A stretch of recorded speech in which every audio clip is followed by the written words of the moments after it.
welcome to the first in-person LMSG Talk in a while. I think it's been almost 2 years. We did one virtual one, but yeah, it's good to see everyone back in person. Firstly, if anyone has any ideas or suggestions for future talks, or knows anyone at their company or in the market that would want to talk or would have anything interesting to say, really, then reach out to me or Maxim. You should have one of our emails. And yeah, that'd be good, and then we could put on more talks for you guys. Secondly, with the IFRA subscriptions just having been renewed, if you would like to select us as your regional community, please do, because those have just refreshed, because that's the only way we get funding. Funding through that and through sponsorship by recruiters.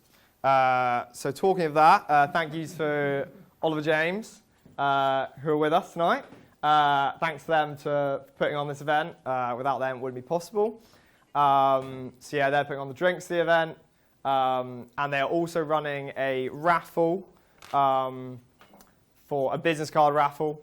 Or alternatively, they have sticky notes that you can put your name and email on, and you'd be entered into a raffle for a London restaurant for the Ivy. They have loads of them, and that's £300 tab at the Ivy. So I think a very generous prize. So yeah, please enter that after if you'd like. They will announce the winner tomorrow over email, and I'll post it out as well in an email after this event as well. Okay, now to the main event. We have with us tonight Amrit Santhirasenan, CEO and co-founder of HyperExponential, an analytical technology company pushing the boundaries of decision-making with the small, sparse, fragmented data sets that predominate the niche financial sector, particularly specializing in specialty insurance pricing.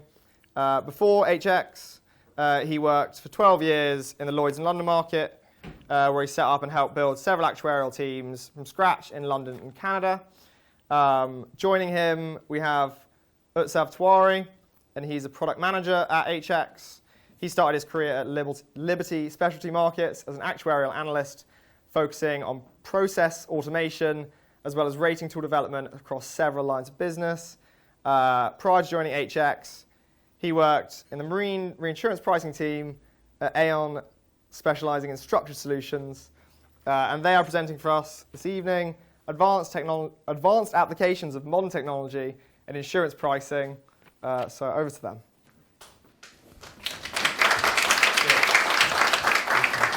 Thank you, Simon. I'm very sorry for sharing my full LinkedIn profile with you, and which you had to read out.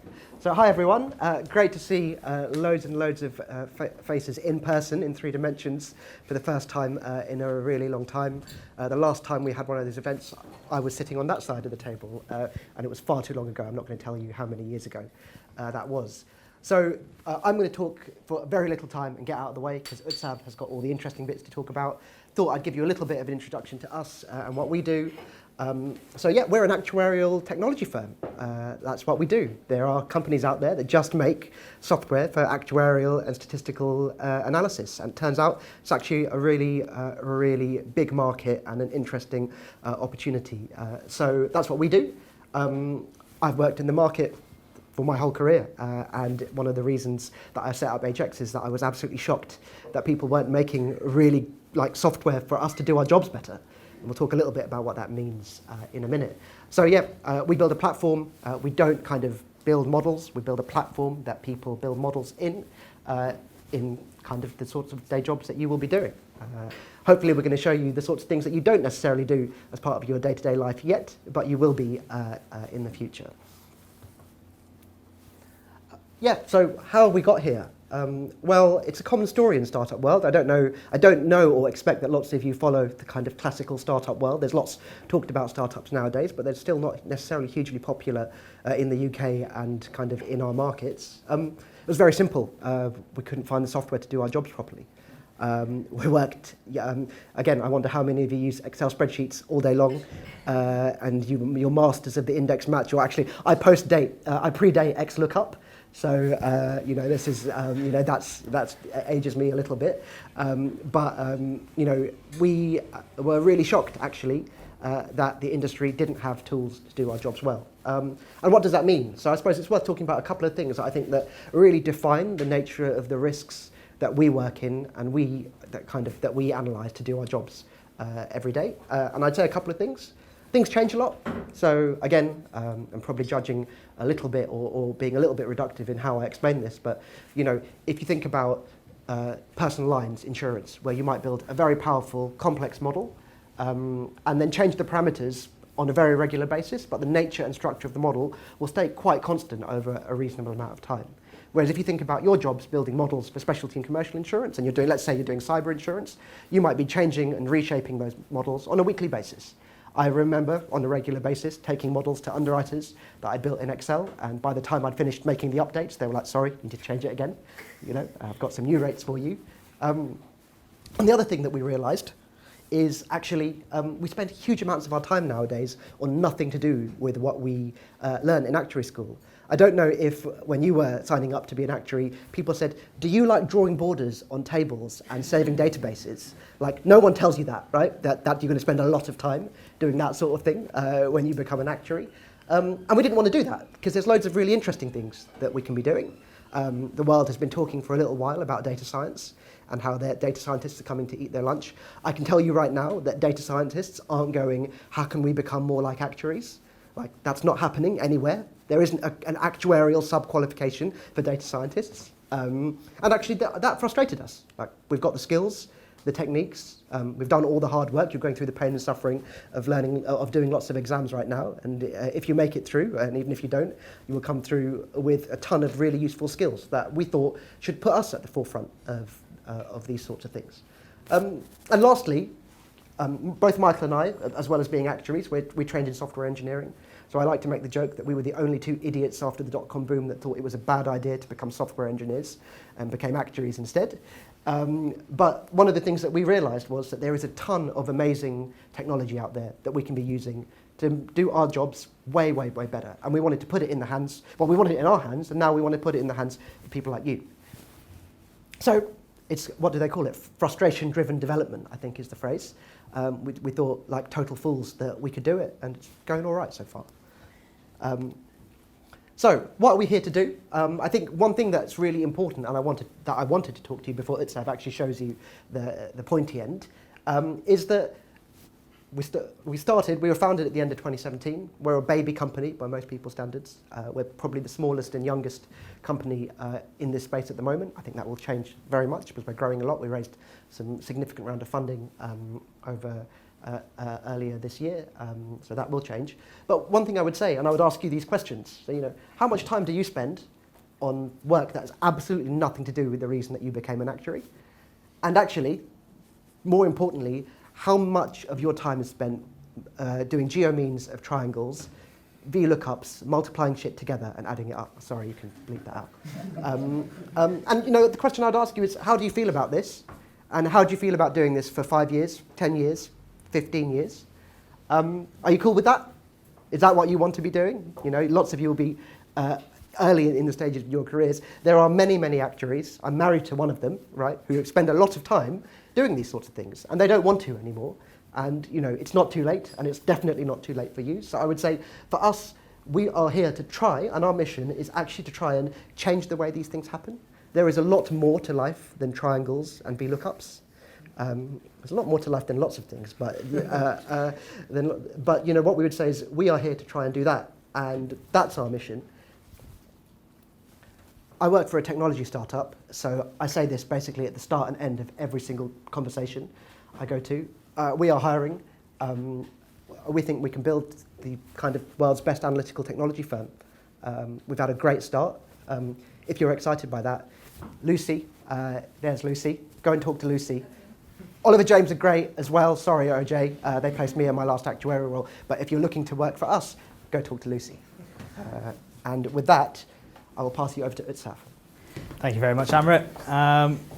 So Before I get stuck into my slides, I just wanted to put a question out to the floor essentially. So what does the pricing stack at your company look like? I'm sure there's a lot of pricing actuaries here. Basically, what I'm asking is, what kind of raters do you have? Is it all Excel-based, web-based? What kind of data persistence tools do you have in the background? Anyone in the audience? Hands up for Excel. Excel. Hands any up for web-based? Excel. Yeah. Okay. Hey, it's non-zero. Hands up for Renew. No one's got Renew. Oh, great. Well, that's just Sales fantastic. opportunity. yeah, exactly. Brilliant. So just out of interest, what kind of non-Excel based tools do you guys have? So for me, I do a lot of stuff in Python, or because I'm a guy carpenter, we use Metrics for all of our insurance pricing. I've used Tyche before. We're moving over to Tyche from Excel. Oh, right. Nice. Cool. Well, before you do that, we're sorry for your loss. yeah. So what is Renew? So basically, Renew is a web-based platform. It's all completely cloud-based. So everything you do in Renew is done through the cloud, through the web. You could have actuaries working across different offices and working on the same models, and you can do it all online. So you don't actually need to download anything. You can just, if you have Google Chrome, you can just go in there and kind of type out your model and then roll it out to the underwriters pretty much instantly. Fully integrated IDE, which is basically just online development platform that we've got, and also all of our data is stored in the cloud securely forever, which means no database is getting deleted and turning around going, okay, can someone please recover this database because I've basically lost all of the pricing information for the last God knows how long. Also got enhanced pricing functionality, so full Python support. Allows you to do a whole lot of sort of complex operations, things like simulations just built into your model. So an underwriter goes in and goes, actually, you know what, I want to run a whole lot of simulations. I want to get a price output, things in that your Excel model would probably take hours to do, I'd reckon, if you try to get it to do it. And also you're completely in charge of essentially all the algorithms that you build. And we also do other things like data transformations and file generations, basically anything that Python supports. And also, last but not least, end-to-end pricing functionality. Like I mentioned, all the development work happens within Renew itself. We've got first-class custom components that actually help with the pricing process. So we've got things like triangles just built in to our coding platform, and you just pick up a triangle, put it into your model, build some Python logic behind it, and you ship it out to your underwriters, and then the underwriters have their own lovely dashboard to just go in and manage their policies. And again, like with developers working cross branches, you could have underwriters who are working cross branches as well, and all of their policies are just stored in one central location. So no issues with the Dubai office complaining on the phone going, it's taking my accelerator 20 minutes to load because it's hosted in London. None of those issues, and that's the sort of power of the cloud. That's not the only sort of powerful functionality that you get from Renew, just purely based off of the implementation of Renew and the Python functionality. We've also got some really cool integrations. So by having access to Python, you can essentially pull any service that opens, that exposes Python APIs. And we've actually done some cool sort of examples of this in our showcase model. So here's a standard image recognition service that AWS exposes. You upload a photo and it will pull out a whole bunch of metadata for you and also do some inbuilt AWS machine learning logic and just go, okay, well, in this photo, which you've got a scalpel, it's right next to what looks like, there's a church by the scalpel, isn't there? That's why it's saying, there's a spire and a steeple, and you also see a building or a tower. And that sort of stuff you can kind of pull into your model and use for the pricing functionality that you have in there. And just in general, when you have external data that you'd like to pull into your models, which you'd usually go online and have to manually input into your Excel, into your accelerators, you can just fetch it from an API call in Renew and just plug it right into your model. In terms of other integrations, we've actually got a whole lot of digital partners that we integrate against. We got basically a whole load of data vendors on the insurance side, but also we've got a really cool integration with Slack where underwriters can ping across a message for peer reviews. So if an underwriter wants to get their model peer reviewed, and they're all part of the same Slack network. You just press a button and it just pings the other underwriters to say, hey, this model's ready to peer review. But yeah, you can do a whole lot of different things. Basically, whatever APIs allow you to do, you can kind of do within Renew. So what does this mean for the future of pricing? So this is basically, in standard raters, the sort of rates that you have at the moment. You can pull in a whole lot of data and you can do a whole lot of sort of cool things. But we've really tried to push the boundaries at HX in terms of like really pushing the boundaries of Renew and see what kind of models in the future actuaries would like to build and whether it's actually possible to do that in Renew at the moment. So one of the hacks that I worked on was related to machine learning. I'm sure you've heard a lot about machine learning during these talks. Another question to the floor, anyone who's actually had some experience with machine learning, built some models, dabbled around with machine learning libraries? Sorry, you raised your hand first, so I'm going to pick on you. But what libraries do you use for your sort of machine learning? Parrot in R. Oh, in R, okay, cool. And then some other ones. Anyone in Python? Anyone who's, yeah? Yeah, so Keras. So Keras. TensorFlow-based, anything. Neural nets, nice. But yeah, so it's basically the machine learning pipeline. I'm not very experienced in machine learning. I'm a bit of an enthusiast myself. Just wanted to kind of see what the world of machine learning was like. But my understanding of the pipeline is basically you gather some data. So you either pull that from some sort of online data set, or you have some own proprietary data in your business that you'd like to utilize for modeling.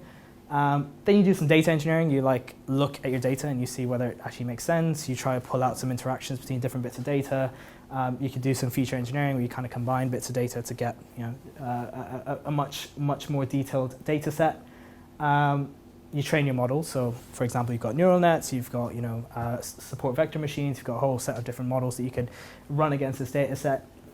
Do some testing and validation, see if the model actually kind of makes sense for the data set that you have, and then you decide on the model based off of that. And once you've kind of decided on the model, you deploy the model.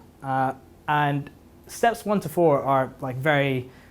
But you can gather a lot of knowledge on steps 1 to 4, but when it really comes to 5, that's where people start struggling to see how they get this stuff into production. So another question to the floor: has anyone actually pushed a machine learning model out to underwriters to use for pricing? So yeah, that's usually where it all falls over, because usually what you'd end up doing, and a lot of tech firms do, is they serve their machine learning models through their own servers, and they have their own APIs, and you ping a message to the API to get a prediction back, and then you utilize that for any sort of downstream processes.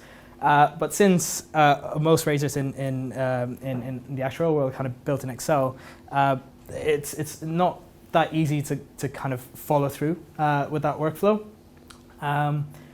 So if you've done sort of machine learning stuff in Python, you'd usually kind of go through a Jupyter notebook, and I've done steps 1 to 4 in here. So basically pulled a data set from online. So we've got on Kaggle, you can get a French motor claims data set quite easily. It's got a whole load of different fields that it took me a while to kind of get my head around it. I did a bit of research around this data set to truly understand what was happening here.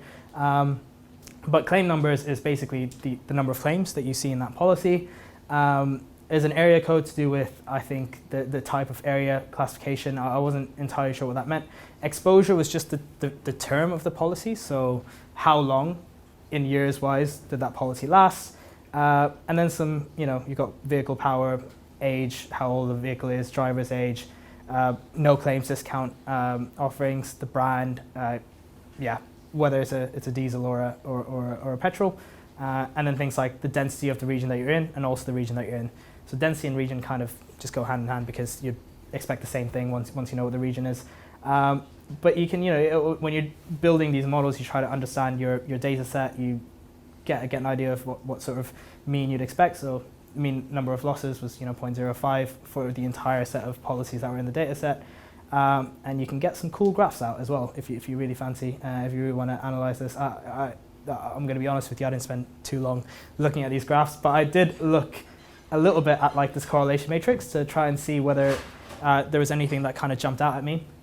Some things that did was basically the drive range at which you expect a lot of losses. You can see it kind of like drop off as people get older. It's usually it's around the sort of 23 to 27 mark where you see a lot more losses. The age of the vehicle, so you'd expect a lot more losses coming out with newer vehicles, surprisingly, just because people tend to kind of drive them fast, I guess. And also checked against the density of the areas. This was, to be honest, not very conclusive. But yeah, you kind of do a bit more detailed analysis around your model. And once you've done that, you've got these things that scikit-learn provides, which is basically you need to format your data in a way that a machine learning model would be able to understand it and train against it. So we've got things like imputers and scalars, and they just basically make sure there's no gaps in the data, and also it standardizes everything, so no one sort of feature takes more of a weight than another. And also for categorical data, you need a one-hot encoder that basically goes, I've got 10 different categories, so I'm just going to turn that into 10 binaries of 0 or 1, because machine learning models usually need input in sort of numerical format.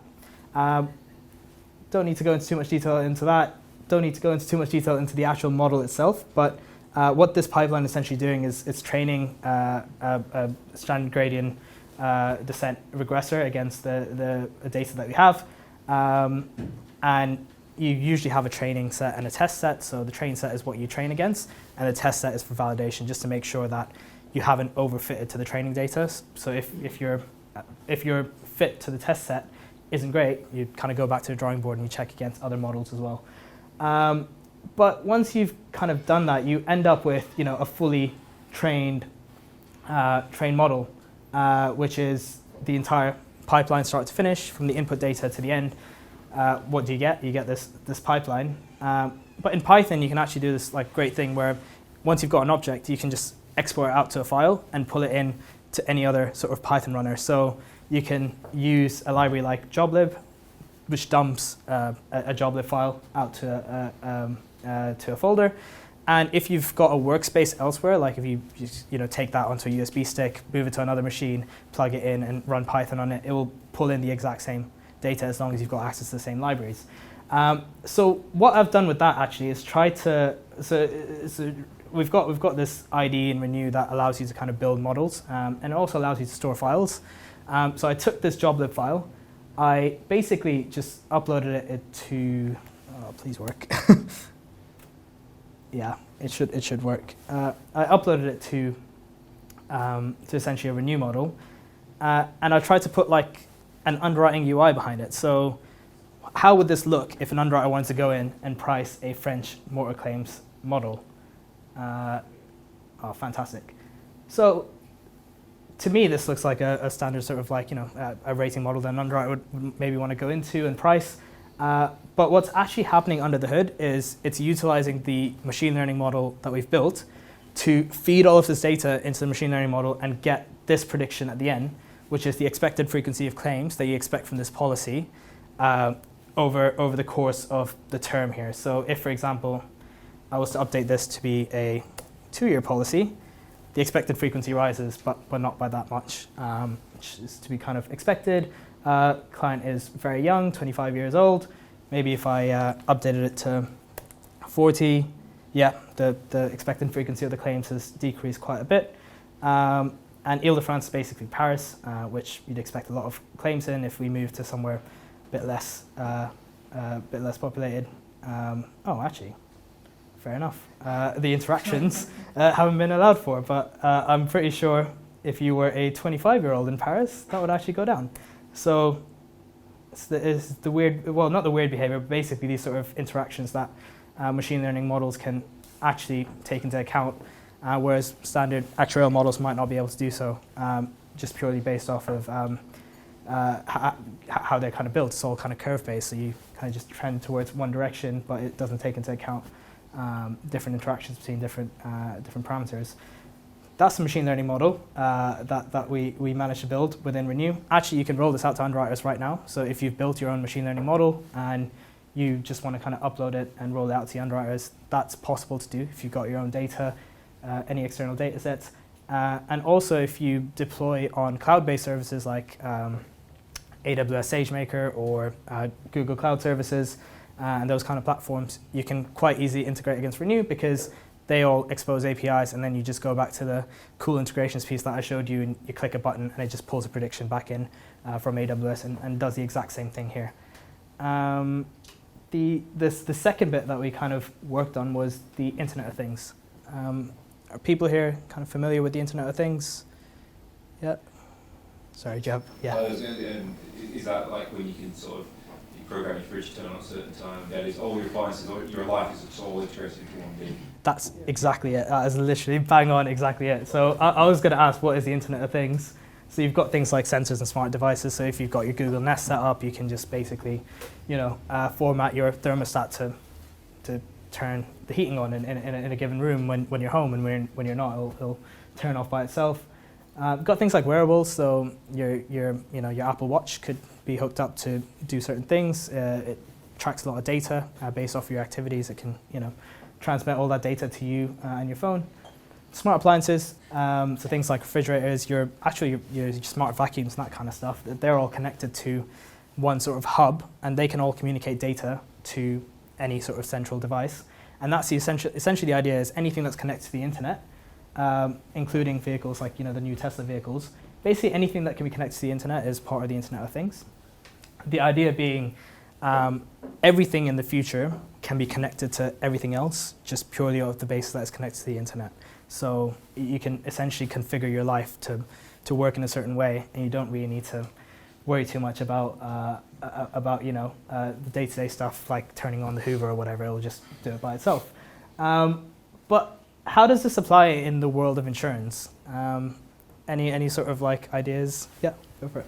You can put devices in, and there are probably already devices out there that track, that can beam a lot of data out to a service, and then you can get real-time information and effectively reduce risk quite a bit.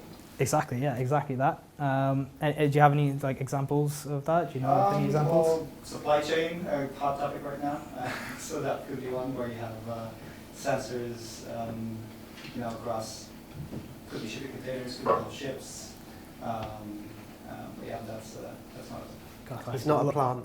Yeah. He's not a plant. He set us up beautifully. Yeah, exactly. This is a whole lot of foreshadowing that's happening right now. So innovative new products. We've already got telematics that's being used for auto insurance. So if you get one of these telematics devices into your car, they'll just assess your driving style and base your premium based off of that. Health data from wearables in health and life insurance. I don't think it's being used so much right now, but there are a whole load of companies trying to do this to try and essentially move towards more of a prevention style strategy, lower your premiums, and also offer you a better sort of lifestyle essentially by doing that. And demand-based pricing, sensor-driven adjustments, things like shipping containers and sensors being used on shipping containers to change the price based off of the risk. Which I've got another demo on, which will be coming after this slide. There's also on the cost reduction side, so a lot of companies, when you're buying your home insurance, for example, will incentivize you to set up smart home frameworks. They'll have, if you go in and buy a whole Google Nest style hub to control everything in your home and have all your CCTV hooked up and alert the authorities on time if you see something shady. It mitigates moral hazard, basically makes sure that the risk is nice and secure, and the people who are on that risk are trying to prevent losses as much as possible. Active prevention, so you can monitor risks, you can monitor diseases, that kind of stuff through wearables, and actually alert the people early on to prevent a loss. And also just data pipelines, just manual entry of data on a daily basis. If you've got things hooked up to sensors, all of this data can just automatically get pinged into your model, and it saves a whole lot of admin time. But yeah, so I've got a demo here. Not sure many people have seen this, but we've attempted in this. Sorry, before I go into it, in this video to just kind of do this sensor-based technology. How would you price cargo policies, for example, based off of heat sensors, and if the temperature was to go up or down? Don't want to ruin too much of it. I'll just leave this on, and hopefully you guys can hear it.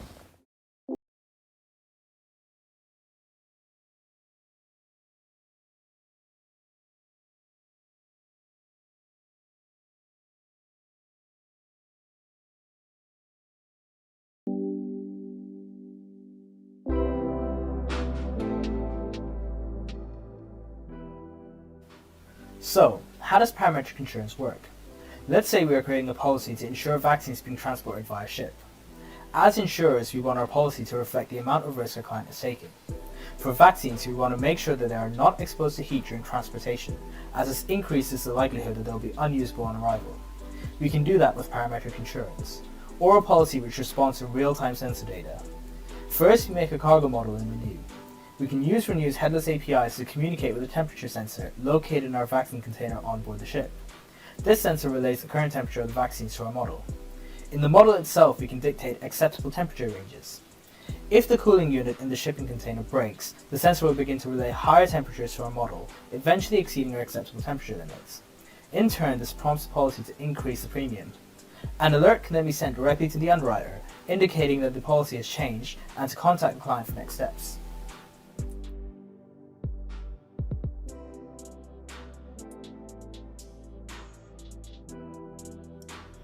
So here we've got a sensor kit connected to the Renew model on the screen.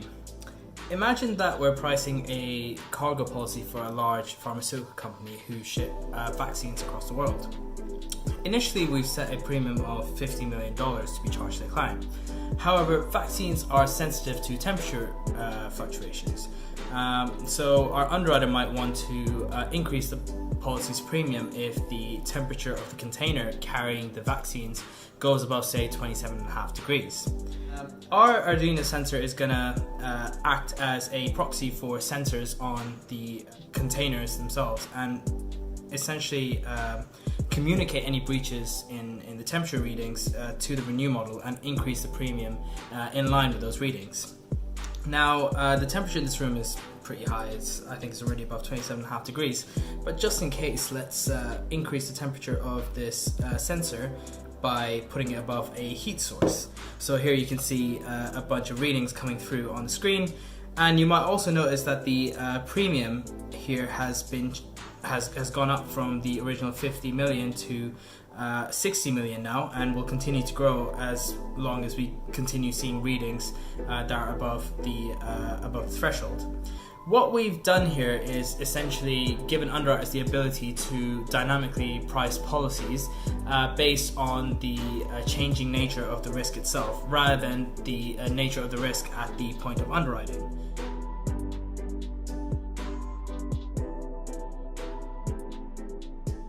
So a great way to kick off the inaugural Creative Hacks. Utsav, what inspired you to do it? So I've always really had an interest in sensor technology ever since I did my first internship. And whilst I was in the insurance industry, it was pegged as one of the next big things to have an effect on the insurance market. So I just researched it further, and this hack is a product of essentially that research and what's been going on in the market. Great stuff. And will this change the world of insurance? I hope so. So in theory, there are a lot of different use cases for Internet of Things. I'm hoping this sort of hack is a catalyst behind actually using some of that theory in practice. And yeah, it'd be interesting to see if it has an effect on the market. Indeed. And are there other companies out there at the moment already doing this or doing something similar? Started by the name of Parcel, were part of the Lloyd's cohort a couple of years back, and they actually provide cold cover insurance that is using sensor technology to pay claims based off of sensor readings. In more traditional shipping and insurance, companies like Marsh, for example, have sensors on their containers. Whether that data is being used by insurers to price, I haven't personally seen that in my time in the industry. And if those companies do want to be inspired by your hack and build these themselves, how long did this hack take you? And we should probably ask as well, how much of your training and development budget have you spent on now burnt Arduino sensors? So the Arduino sensors themselves were not that pricey. It's only about £25 for the sensor kit. So the hack itself only took about a half a day of work, but most of that was spent on setting up the Arduino sensor kit and making sure that the data was getting sent across to my computer. Integrating that with the Renew platform actually didn't take very long at all, because Renew's API surface is quite easy to integrate with, and it's pretty standard. So yeah, be interesting.